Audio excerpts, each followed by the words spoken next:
Uh, a very afternoon, and first of all, let me just put a brief outline to what I'm going to be talking about, and of course, like where we are in terms of innovation and the culture of solving our own problems. So.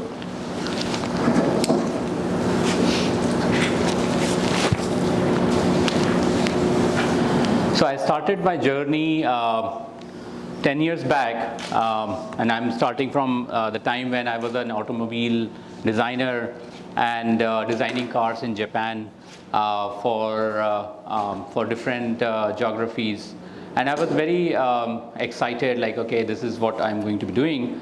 But then I joined this program called Stanford India by Design, and I'm very glad Dr. Geeta is also here, who was my batchmate at that time, though she's very senior professor out there at Ames.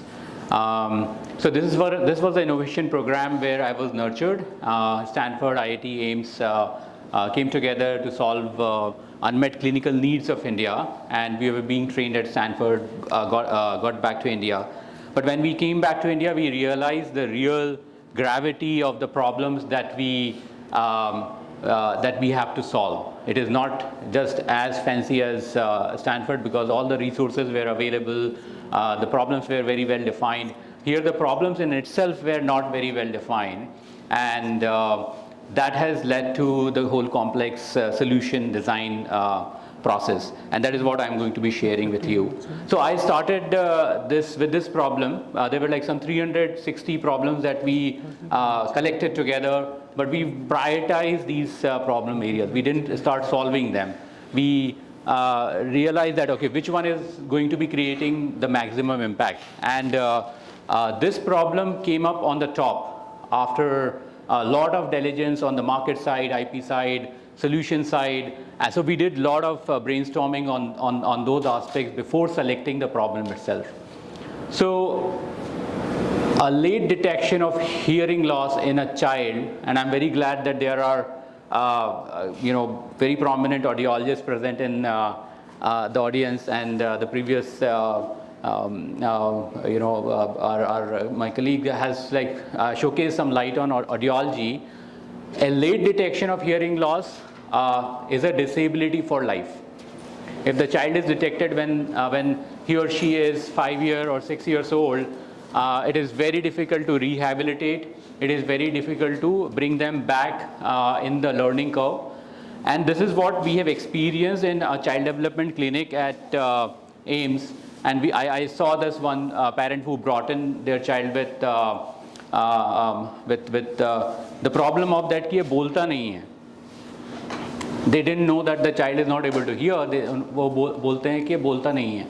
And when the doctor examined and said that he is not able to hear and that's why he is not able to speak, and it's already too late to do any intervention, you should get the disability certificate done. It was a very difficult moment. Any parent would do anything to correct it, but they don't have the time has slipped out of their hands because we haven't done hearing screening on time, and that is what has happened to these and many in the sense like close to 100,000 children in India itself, and 800,000 babies born all over the world, out of which 90% are born in the developing world, and most of them remain unidentified till very late because we don't have robust hearing screening programs with us. So why is it not functioning? The problems are many. Of course, there's earlier we were importing technologies. Still we import a lot. We have these equipments which won't perform in noisy environments or require a sophisticated set of settings so that they can perform in our setting because they are being designed for that setting. Second is maybe expensive disposables around doing this screening every time. Lack of skilled healthcare providers, and above all, the whole care cycle is not comprehensive. That is what again another realization. Even if you detect them on time, they will be late for intervention. So again, sorry about the busyness of this slide, but it is very complex because we have public healthcare systems, we have private healthcare systems, we have places where hearing screening is there, but the care provider is not available. So like that, there are many scenarios which we have studied and understood this complex structure. So what we have invented is SOHUM based on multiple protocols. So of course, when you look at the protocol landscape, again, there are different protocols which are being suggested, but definitely for high-risk babies, it is suggested that you should be doing a brainstem response audiometry, where you are screening the child from the ear till the brain. And that is what is required. There are many reasons for it. I won't get into the details of that. So following all these protocols and uniforming it is again another big challenge.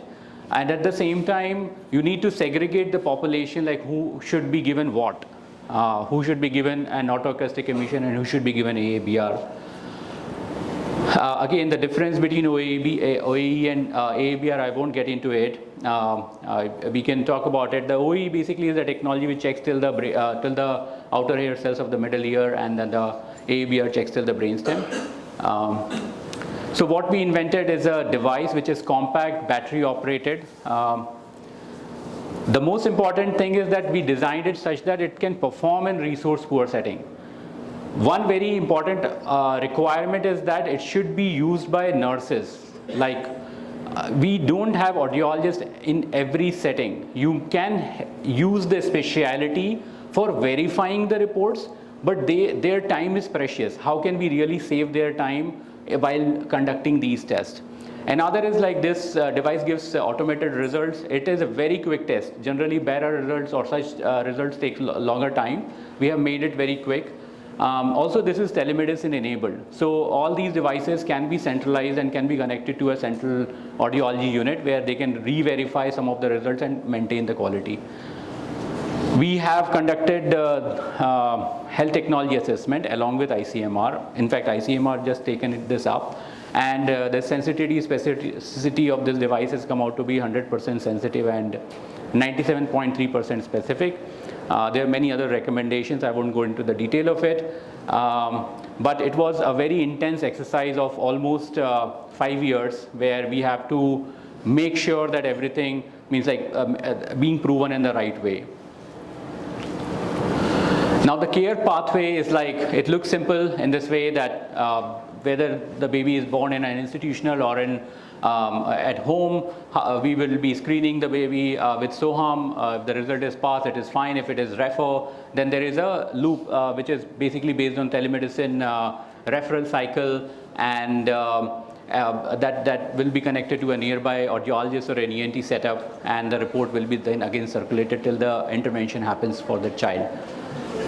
So again, like how do we implement this whole cycle with the government is very crucial, and we need to make sure that all these impact reports and other NPPCT program or RBSK programs are aligned with the device. It is not just about the device. So other two aspects that we covered in our technology invention is that creating awareness and aftercare. So that is, we generally don't see it as a part of technology development, but we think that special materials which can create awareness among parents so that they can take the right decisions, and also hand-holding them while the child is getting detected for any kind of a hearing loss. Again, I'll skip this slide for the moment. I'll be talking about the implementation and the impact. We are there in private and public healthcare setups with multiple implementation partners. There are more partners out there who are our distributors and implementers. There are many NGOs which are connected with us. So far, we are in 7 state governments in 58 districts. We have successfully also launched the program in international geographies like Tanzania, Uganda, Bhutan, and Guatemala. There are multiple private hospitals which are using the technology. So this was the learning that I had while designing the technology. Generally, we see that this is just a small part of designing the technology which matters. But how would you ensure quality? I think that is one very important aspect. And we know that whenever we design something in India, you'll always, even if we don't, even if I go for marketing to any college, like they will ask me like, okay, what are the quality parameters? And it's very important. So we are BIS ISO 13485 standard. Clinical studies, pilots have been conducted. There is a special thing called as health technology assessment. I would suggest to any entrepreneurs who are there in the audience to go for that particular scheme because it is very important, kind of a certification or a study being done by a centralized entity. The procurement and implementation is again like a great, is a big black box. I'll be happy to talk to you about that, but it is very intense here with our state governments and different bodies. So we need a better approach in there. Within 2 minutes more. Sure. So this is where I've seen that if there are NGO partners in here, they can create a great model along with these technologies. I think at least 40% of our screenings in different areas of Karnataka, Assam, Himachal, Uttar Pradesh, Bihar is being done through NGOs. They are getting very good support through CSR funding, and they understand the real impact because every 1,000 babies you screen, you would get 4 to 5 babies with hearing loss, and you can save 80 years of their quality life adjusted. So imagine like the type of impact that you're creating screening 1,000 babies. So that is what the model that we are pushing through. This is for the team. We have won few awards and all that. Thank you for all the support and recognition with this. I'll thank you all for your attention, and we'll be happy to take any questions you have.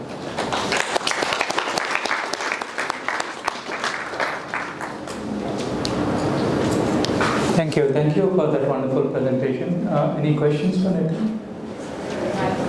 Thank you, Nitin, for that wonderful presentation. I want to credit you all. This is probably the first technology, in this space for hearing screening in India, and it's always difficult to be that first one. And I'm sure you've gone through a significant journey in that. Congratulations on that, and also for keeping an eye on the real problem and not looking at it only from a technologist perspective. I was interested to know what's the time it took for you to come up with the prototype, and from what I understand from your devices, you have multi-level screening, not just screening is usually at one level. But what I know of Soham is you have a multi-level screening. Can you throw a little bit of light on that? Thank you for that question, Dr. Vidya. So when we were designing this technology, this is more of a confession that we didn't know that this is an assistive technology. We just were solving a need. It was very late that we realized that this is a kind of a thing which can save a child from lifelong disability. Another thing that we started with the gold standard. Like initially, in fact, we designed a diagnostic device.